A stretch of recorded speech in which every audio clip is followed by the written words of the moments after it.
Good morning, and thank you for joining us in the latest webinar in our Thought Leader series. Today it's titled BSI's Guide to Net Zero 2026 Insights and Standards.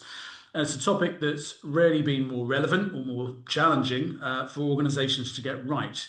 Net zero has moved from ambition to expectation, but for many organisations, the path forward is getting more complex with evolving regulation, growing scrutiny on reporting, and pressure to turn strategy into action that actually holds up to scrutiny. So you might be asking, how do we navigate the growing number of frameworks and standards, or how do we move from high-level net zero commitment to something that stands up to real scrutiny internally and externally? And that's where standards come in. So they give organizations consistent, trusted foundation for planning, measuring, and communicating progress with confidence. And today we'll explore how organizations are navigating this, drawing on insights from BSI's latest net zero barometer, their annual research into how businesses are approaching net zero in practice. And by the end of this session, you'll have a clearer picture of the trends shaping net zero strategy right now, better understanding of the standards and frameworks supporting planning and reporting, and practical guidance on applying them within your own organisation. I'm pleased to be joined by Sara Walton, Net Zero and Circularity Sector Lead at BSI, the British Standards Institute. And Sara's recent work has been focused on supporting the sustainability needs of organisations, including tools developed by the British National Standards Body, such as Flex 3030, BSI's Code of Practice on Net Zero Transition Plans for SMEs. And she also leads on circular economy and climate change adaptation and their impact across key sectors, alongside experience in risk management, resilience, quality management, health and safety, and conformity assessment. And Sara is going to share with us her perspective on the trend-shaping business approaches to net zero and how organisations can use standards not just to meet requirements, but to drive real change. And just before we hand over to Sara, just a bit of housekeeping. So the format today is presentation followed by Q&A. So Sara will kick off shortly. Q&A will begin around 11:30 and we'll aim to conclude no later than 12. If you have got questions, you'll notice at the bottom of your screen there is a panel where you can add your questions in and keep those flowing in throughout the presentation, and anything that's particularly relevant to today's session will get over to Sara in the Q&A. So that's it from me, Sara. Lovely to have you with us. Thank you very much for joining us today. I'm going to hand over to you. Thanks very much, Finley. So next slide, please. I was just going to start by saying, actually, just to reflect a bit on what Finn was saying there, that, and sort of as an introduction to what I'm going to be talking about, that net zero planning and climate resilience is obviously increasingly becoming core business strategy to support that sustainable long-term growth and innovation for business. And so businesses are obviously calling for much more stable ground rules and enabling governance to help them to deliver. International standards are what really kind of help to make this credible action simple and scalable. The role of the standard system internationally is to converge and harmonise and really help to scale that best practice, which has often been developed by a lot of voluntary initiatives and industry-led innovation and advocacy groups through an international and expert-led consensus process. You may not know, international standards underpin about 80% of global trade. You probably do know this, but it's leveraging this existing powerful market mechanism of, 170 plus member bodies across countries across the world, and they're government recognised standards bodies usually, and it's imperative in this way to really help to get the efforts to get the global economy on track for net zero. So I'm going to tell you a bit more about how the international standards do this and how they provide that backbone and structure to help with adaptation and trade issues around the world. And then I'm going to highlight some of the key tools that already exist and are in development to assist organisations in their efforts to decarbonise and meet emissions targets, and also show how standards do that effectively and provide that consistent, trusted foundation for governments, business, and society. And finally, I'll share, as Finn referred to there, some information about the research we've done to assess business attitudes and actions towards emissions targets and decarbonisation, and talk about our most recent reports. As you've heard, I'm Sara Walton. I'm sector lead at the UK's national standards body, BSI, focusing on sustainability. And I've spent more than a decade working across standards development, especially around sustainability, governance, risk and resilience issues. The key point I'd really like to take away with you is that standards and frameworks don't compete with one another or with overarching regimes. They're all designed to kind of help align and work together so that there is that consistency for people to work to. Next, please. So a quick overview. BSI is the UK's national standards body. We're independent of government and industry, but we operate under a public interest mandate and a memorandum of understanding with government, which means that we are officially in place to provide the route to standards making nationally and internationally for British interests. BSI helps convene stakeholders globally to create voluntary standards, providing best practice, and to support the delivery of government policy and streamline cross-border trade and build trust. So each year we publish more than 3,000 standards built on that collaborative approach, and they're all under review, and there's a systematic process by which these are reviewed and consistently checked to be fit for purpose.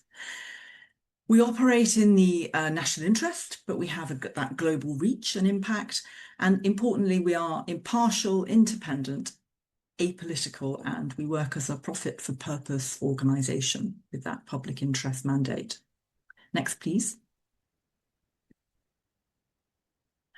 So as the UK's standards body, we represent UK's economic and social interests across all European and international standards organisations, of which we were, in fact, the founding members in the case of the international standards for international organisations, so both ISO and IEC, and also for the European standards organisations. We were a founding member of those too, and we're also key members of ETSI. In simple terms, if you hear about ISO, or you know that BSI is in fact ISO in the UK, because we are effectively the member for ISO in the UK. Next, please. So existing national committees, this is a sort of a snapshot here. They basically mirror the work in regional and national jurisdictions, and this sort of reflects the UK's commitment, this snapshot of the sustainability area particularly, the commitment to real, mitigation of climate change, adaptation, circularity, and also focus areas for lots of diverse sectors which are working, obviously have their own individual specific needs. There are multiple strands of technical activity under development. And I've highlighted electric vehicles just because it's mobility ways, but obviously this is not the only area where there are a multiplicity of standards being made in the transport mobility space. But it's reflective of the focus that we usually have on new and innovative tech that's designed to help with those issues of climate change. Next, please. Many of the committees and the subjects shown previously mirror that international work, and that is where standards become especially powerful. They provide that global reach and recognition, enabling consistent approaches across borders in the way that regulation cannot. They're built on consensus, they ensure inclusivity, and they promote credibility for those who are using them. And they can be independently assured and verified. forming part of a trusted quality infrastructure which supports many compliance regimes across the globe. Standards also support regulation and procurement because they provide that common language that policymakers and businesses can rely upon. In the context of issues like procurement and life cycle assessment, for example, standards create that shared architecture that really enables interoperability between different frameworks and different ways of doing things, which is absolutely critical because, of course, without alignment, fragmentation slows progress down and can become an excuse for inaction. And when harmonization is done well, it allows that comparability, which is really obviously important, particularly in the case of net zero. It helps to reduce the reporting burden and helps to strengthen confidence. So I think I just wanted to also note that ISO standards provide common architecture, allowing different frameworks to work together rather than isolation. And just wanted to say that ISO is also entering into a lot more partnerships which are aimed at delivering unified global standards. For example, they've recently entered into a partnership with the GHG protocol and established a joint working group to co-develop the new product level GHG accounting standard. So this all points to that concerted effort to harmonise, to deliver consistency and compatibility for everyone to use. Next, please. This shows the iterative process. I won't go too much on this, but it shows that process of standards making. And this is really the platform that's managed by the standards body at a national level, but also it happens at an international and European level too. And it ensures that rigor in development of standards because it is an ongoing surveillance and systematic reviews that they're all subject to that I mentioned previously, so that nothing is just developed and left. It's all looked at regularly and removed if it's no longer fit or it's revised. So BSI is part of the quality infrastructure in the UK and worldwide, and that quality infrastructure is like the shadow to regulatory regime, where it has the advantage of being applicable, as I said before, across borders and provides that cohesive language and interoperability.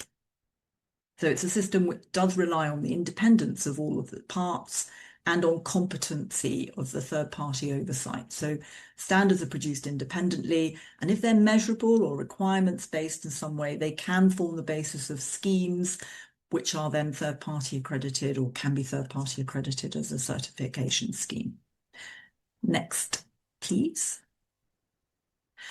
So just as we mentioned earlier, Finn mentioned earlier, this is our the free standard that BSI developed recently. It's online, it's freely available, and it helps SMEs with their transition plans to net zero.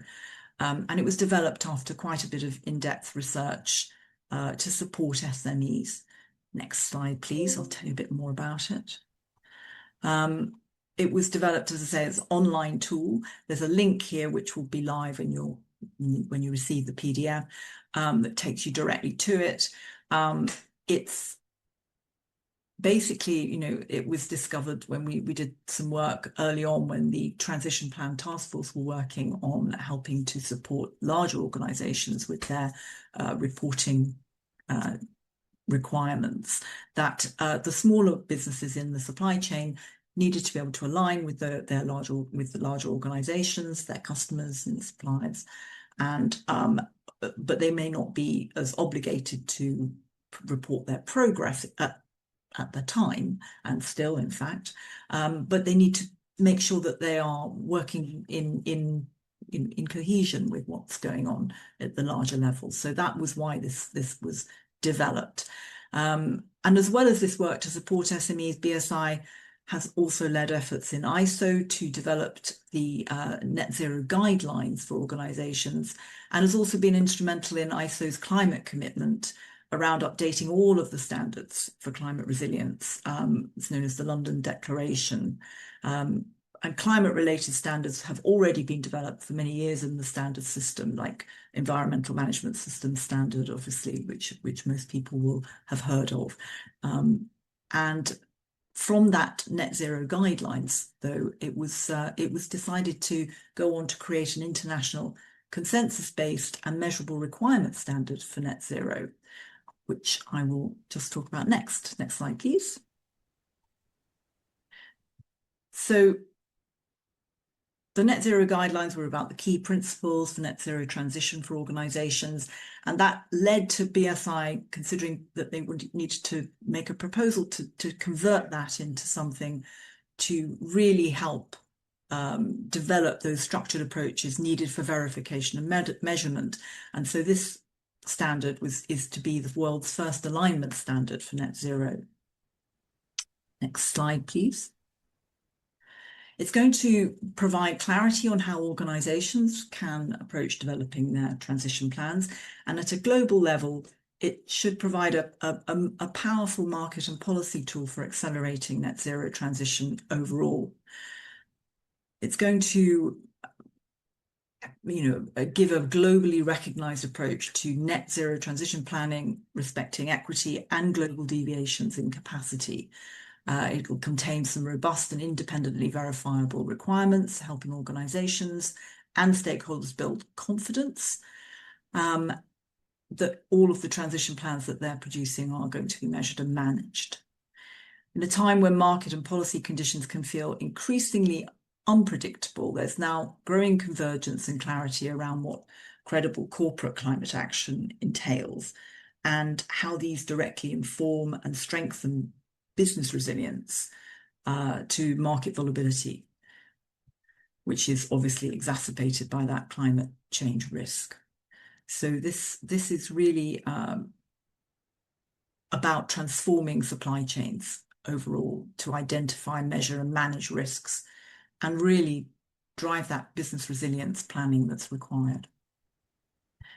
Next, please.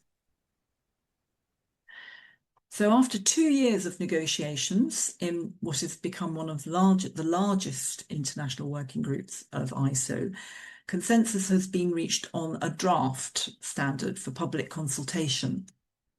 And this represents the efforts of hundreds or even thousands of experts from ISO's 170 plus country membership and expert technical liaison organizations to support interoperability and global relevance.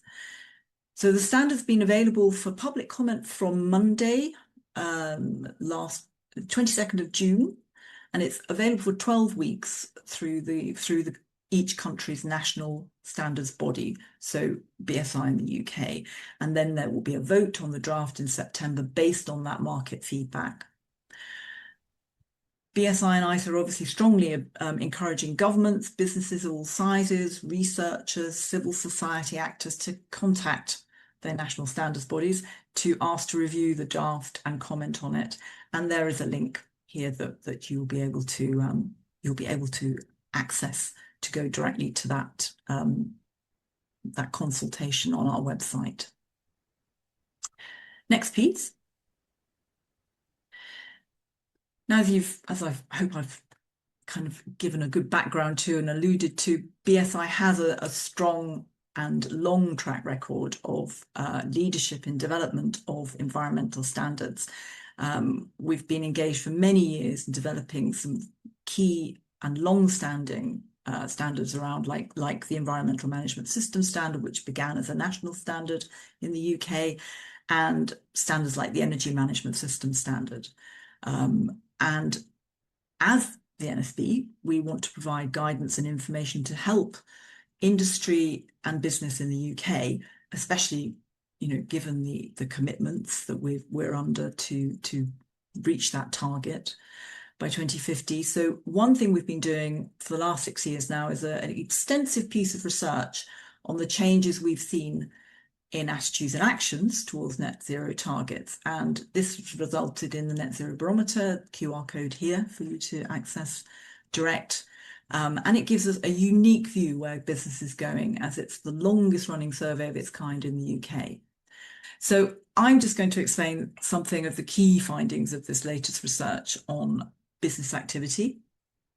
6th year, it's a research was undertaken over 1,000 business leaders in the UK here. And there's been a really noticeable shift in how UK businesses are now approaching net zero. So to discuss some of the headline findings for this year's net zero barometer, net zero is no longer just being driven by climate ambition. Instead, it's increasingly seen as a commercial necessity for business. In fact, 79% of the senior business leaders interviewed and surveyed said that they'll be continuing to pursue net zero regardless of political uncertainty because of the business benefits that it does deliver. So cost efficiencies, cost savings and operational efficiencies are currently at 37% the strongest motivations for action. And commitment remains very high overall, with 82% of businesses saying they're still committed to achieving net zero, which actually returns us to some optimism levels that we last saw in 2024 in the barometer that we did that year. And confidence is also growing, with 60% believing they're going to reach net zero by 2050, which is up 5 percentage points on last year, in fact.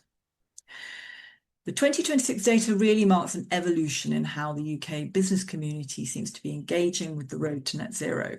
And so whilst overall commitment to achieving it stands at 82%, around 80%, 81% of those surveyed have taken action or are actually in the process of doing so. On the converse side, 91% of businesses state that they are facing barriers, with costs generally being the most cited barrier, with the energy crisis and the cost of living impeding efforts.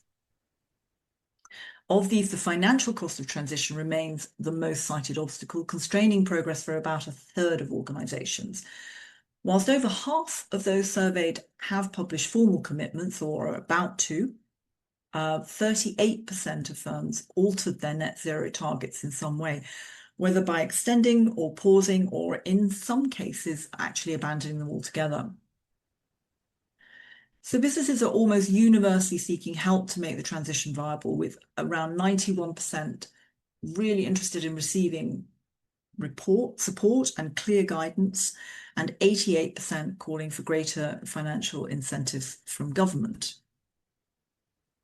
Next slide, please. So businesses they're not stepping back from net zero, they're really embedding it into the core business strategy because they can see resilience and competitiveness and long-term value actually depend on it. So this year, what we're seeing looks like the transition is predominantly being seen through that commercial and economic lens.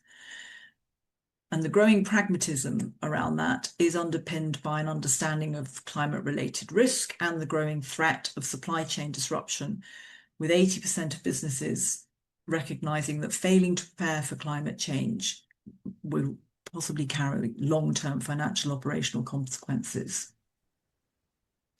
Businesses are also obviously concerned about future costs and the physical disruption of supply chain, and the potential for stranded assets where past investments might be lost if net zero efforts actually stall. So this concern is reflected by about 52% who report to have taken or are in the process of taking climate adaptation planning to address the physical risks of warming climate, which of course, obviously we've seen quite a lot of in the last couple of weeks. This focus on efficiency and resilience is obviously really relevant to energy security. The net zero transition represents one part of a strategy to reduce fossil fuel dependency and provide increasing insulation from global market dependencies, which are obviously, again, all too familiar from recent headlines. Next slide, please. For the first time this year, we've also undertaken a major extension to the net zero research and interviewed more than 7,000 senior business leaders across G7 countries. It's called the G7 Temperature Check, and the link is obviously there in the slide as well, in the heading. And from this too, it's very clear that businesses are still committed to net zero across those countries, but they're just talking about it differently. The focus has shifted from climate messaging to language around resilience, risk management, energy security, and business continuity. And one of the biggest risks is seen as doing nothing. Most business leaders believe the economic risks of not transitioning outweigh the costs of doing so. And although that politics across the board is adding uncertainty, it isn't stopping action. It's increasingly seen, again, as a growth opportunity, net zero, and they are associating it with words around, and activities around economic growth, innovation, skills and jobs, new markets, and stronger energy security. And it's interesting to see that this goes across all of those countries. Next slide. So these are the sort of the 5 key recommendations that we see is based on our 2026 findings for businesses in the UK, certainly in the coming 12 months, which is you capitalise on net zero for commercial advantage, accelerate that progress by treating the transition as a primary tool for efficiency and resilience. In a high cost environment, carbon reduction efforts can deliver bottom line stability, which will be required obviously to offset those economic headwinds. The second thing would be to act now to really help to lower future costs, because you need to recognise that costs can rise of inaction might rise faster than costs of action. And early investment in decarbonisation now can avoid escalating expenses of energy and materials while protecting business against stranded assets and future supply chain shocks. Third thing is to bridge that capability gap with there's a substantial appetite for training and workshops in the survey at 39% of businesses wanting that. And businesses should certainly prioritise building internal skills, therefore, to ensure that transition execution. Investing in workforce can create that technical foundation which will be needed to navigate increasingly complex regulatory and market requirements in the future. And obviously it helps to secure those first mover benefits. Rather than waiting for total policy certainty, businesses can lead in this space to stay aligned with shifting market norms and supplier requirements. Early movers who adopt those efficiency-driven models can really gain significant advantages in risk reduction. Standards are powerful tools for collaboration, and that's our 5th message, obviously. It's, you may say, we would say that, but by aligning, as I've said earlier, around those common frameworks and methodologies, businesses, regardless of sectoral size, can really help build stronger net zero partnerships to unlock cost savings and efficiencies across supply chains, and really helps makes it easier to demonstrate that progress to all of the stakeholders in the supply chain, investors and customers alike. Next slide, please. So there's an awful lot happening in this space around net zero and climate adaptation standards to support businesses in their activities and their operations towards this.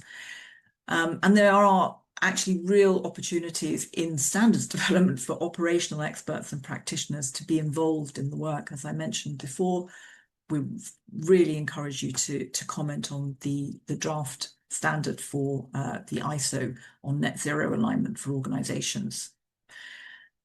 And we're seeing in committees at the moment, all committees, we're seeing a lot of demand and discussion for better alignment and harmonisation and to stronger approaches to that robust data quality. Standards are only as strong as the expertise that can inform them. So whether through committees and actually getting involved in committees, if you spot gaps in something or a gap in what needs to, needs to be done, or in a standard itself, or through getting involved in public consultations, your input is incredibly valuable. So if the last slide, please. So thank you again, and obviously really appreciate your attention to that. I hope that's been interesting and useful. And if there are any burning questions that I can't answer now, I will obviously go away and consult colleagues who I've listed here, because a lot of these people are engaged very directly in some of the programs of work I mentioned here today. Thanks very much. Sara, brilliant. Thank you ever so much. And bang on 11:30. How about that for timekeeping? So excellent. So just a reminder for everybody, there is this Q&A at the bottom of your screen, right in the middle. So if you have got questions, do get them over. Just while before we get into Q&A, you'll see on the screen now there are a couple of other webinars that we've got coming up, and it'd just be good to draw your attention to those. So Boardroom Buy-in for Sustainability, Ask the Experts, and we're welcoming back Rona Pierce, who's head of sustainability at Cooper Parry. Some of you will remember our workshop with Rona from a few weeks ago. And then we have People's Emergency Briefing, exclusive screening and live Q&A with Ben Long, Director of Public Engagement, National Emergency Briefing. So they are on the 8th of July and the 5th of August, respectively. And if you're attending this webinar, you should have had an email about those, but you can also sign up for those on the Mobility Ways website. Go to resources, training webinars. So back to Sara. So we've got a few questions in. Just one, I noted from your presentation, you were saying earlier on that standards don't compete with one another. That's not always how people experience it, I think, when they're staring down multiple frameworks at once. So can you actually unpack what you mean by that? Yes, they are all designed to work in alignment. I mean, they're not, you know, that's actually one of the key principles of developing standards, certainly common standards in the in our frame, you know, in the ISO and international system of standards development. The consensus standards are all intended to, you know, the scopes mustn't muddy the waters. They must all have a distinct purpose, and they should align and harmonize. So obviously there, you know, we can't necessarily speak to all those standards that are out there, but we try to work very closely with other organizations who produce things that we know that people are using, to make sure that we, as far as possible, can you know, make sure that those things can be worked on together, rather than be treated as isolated entities. And that's actually, it's a, as I say, a key principle for standards development in common standards consensus world. Thank you very much. So I was just going back to a couple of the stats that jumped out at me through your presentation. So the net zero barometer found that, I think you said 82% of businesses remain committed to net zero despite the kind of political headwinds. But 91% actually say they're facing barriers, particularly around costs and looking for financial incentives. So what's actually helping organizations bridge that gap then in practice? Well, it won't be just one thing, obviously. So, but I would say that I think that you know, the need for support that was actually also highlighted at around 90% was not just for support, you know, financial incentives from government. That was a bit lower. It was about 88%. So it's quite high, the ask for, you know, support from government. But I would say that support from organizations like standards bodies is absolutely key, because, as I say, one of the things that we are tasked to do is to simplify, clarify, and help people to reach some consistency around what they're doing. So that overarching support for you know, guidance in how to actually approach some of this work and operational work step by step in a practical way is something that I think that standards bodies can do in a way that that maybe regulatory regimes are not able to do, because they can't necessarily, well, they can't cross borders apart from anything else. Whereas if you're using a standard in one country is recognizable in another, you've got a common language that you're talking to your supplier in the same way. You're all using the same terms and language and consistent approaches, and regulation can't be as specific a lot of the time. So they can say, we want you to do this, but they don't necessarily give you guidelines or frames in which to actually produce what you need to do. And that's where I think standards can really support organizations in their efforts. Thank you, Sarah. So you then were talking about the barometer, and actually both the barometer and the G7 temperature check. That the theme, I suppose, running through is that net zero is increasingly a commercial and economic decision now, not just a climate one. So for organisations kind of still framing it purely as a compliance cost, what's the case here for shifting that mindset? Well, I think the case is very much it's sort of shown by the sorts of things that were said by when we were surveying those senior business leaders, that they have found that they are making savings and operationally, and they are also, if you put systems in place, you give people a sense of assurance that you don't necessarily get from just telling people that you're doing a thing. If you say, there is a system and this is how it works, it gives people a sense that there's something that everybody is doing within an organization, and that consistent approach seems to really give people a sense that they are making a difference. So I think that's certainly something that we've seen in research that comes back from people putting in place management system standards, for example. It doesn't just improve one aspect of the firm's operations, quality. It may not just improve one aspect, it improves health and safety as well, or it improves, it can be a way of really sort of holistically making differences and improvements to every aspect of an organization.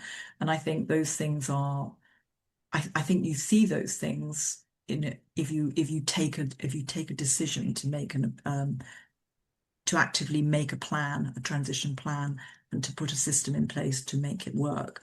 And I think when that happens, you see those savings coming through, and you see resilience in your workforce and in your activities, your business activities. And those are the things that you can then make into a case for further investment and further ways of actually actively making inroads towards emissions reductions. And so we've got a question here from Alistair Loseby, who's just curious to know the businesses that were actually sampled in both the barometer and the G7 temperature check. What was the profile, the makeup of those organisations? I think you said leading businesses, but what sort of size were they? What sectors were they, or is it across a broad? It was across a very broad spectrum of sectors. It's across some of the key sectors that we work in construction and manufacture and energy and healthcare, and we've kind of it goes across an incredibly broad range. But actually, if you go to that QR code, there's a lot more information about exactly who was researched and surveyed in that. But it was broad, and it was larger and smaller businesses. It was a section of all. We didn't just focus on one area at all. It was very much across the board, and it was the same for the G7 countries as well. Okay. We've got a question here, which is from an anonymous attendee, which is really just asking about the ISO standards of the 14060. So Mhm. the specific question is that they're already required to comply with IFRS and have aligned targets with SBTI. So actually, what the benefit is of signing up to the ISO 14060. And I suppose just to then add on to that, I think you talked about it being described as the world's first net zero alignment standard, Yes. obviously being out for consultation now. So actually, I suppose adding on to that, what does a standard like this, matter for organisations that aren't standard specialists themselves? Well, it's a very, I mean, it's an extremely um, comprehensive standard, and I think it's the idea is that I mean, obviously those organizations mentioned, so SBTI, IFRS, were involved. They are actually liaison organizations in the development of this net zero aligned standard. So the idea is that it's a frame standard. It should work alongside and with everything that I mentioned before, but also because it goes, it's over more than 175 countries. It's there are a lot of organizations and a lot of countries involved here, and it crosses into developing and developed countries as well. And it's really, it's really about, it's a different platform, if you like. It's like having, yes, SBTI has a very particular focus, but this is very much about how you're fitting this with what your operations are doing, other standards that you already got in place, a language that you're talking with with your counterparts in different countries in your supply chain with. And I think that is one of its key benefits. It's a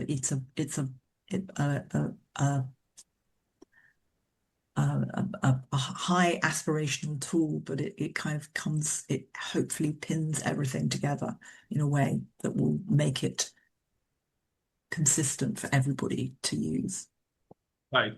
We've got one more question here, which is a slight pivot, but then I'm going to come back to just conclude, I think, on the standard and the consultation. So this question says that both SBTI and the ISO standards support the UN HLEG on the phasing out of fossil fuels, ending use of fossil fuels. And the question is really how would you advise or what advice and guidance you would have around, I suppose this is quite sector specific, around organisations in that oil and gas sector and what they should use in their ambition towards net zero.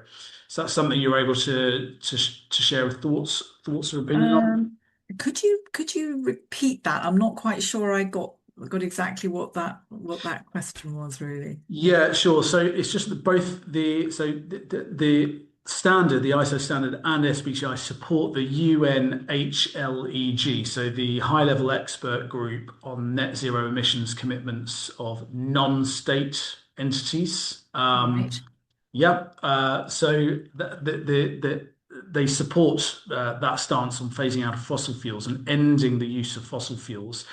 And so, for oil and gas organisations, what advice and guidance would, for instance, the standard give to those organisations operating in that sector in their own ambitions towards net zero?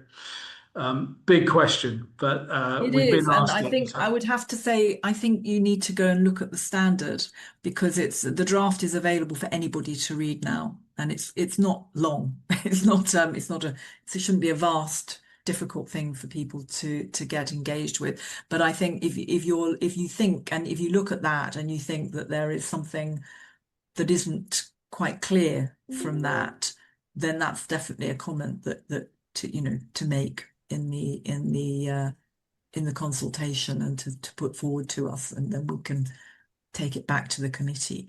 But I would say those sorts of that sounds a little bit too in depth for me to be able to really be able to get into right now, I think. But there should be, you should be able to look at the standard yourself and see what, how that helps you. And if you think there is something lacking that you need in there, then please, make that suggestion.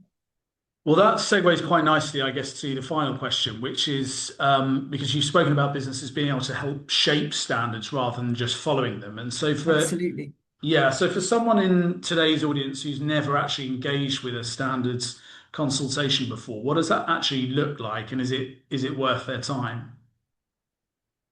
Yeah, I mean, absolutely. I mean, as I say, the standards are not intended to be difficult. They're supposed to be something that can be practically used by organizations, and they're supposed to be, simplifying and clarifying issues for people. So if, people can get involved, anyone who has a relevant interest should be able to get involved in standards making. And at the consultation stage, or even earlier at the committee, if you think I've got an idea and I want to know why you haven't done something on this, that's always something that we will explore with the relevant stakeholders and decide, yeah, if there needs to be, if there's a market need here, then we will look to it. And make a change. And those people who make those suggestions and proposals are strongly encouraged to take part in any of that work. And as I say, anybody can make a proposal to BSI, and we will look into it if it's relevant and and has a market backing to it. But yeah, absolutely, anybody can comment, and anyone can make a proposal for something new.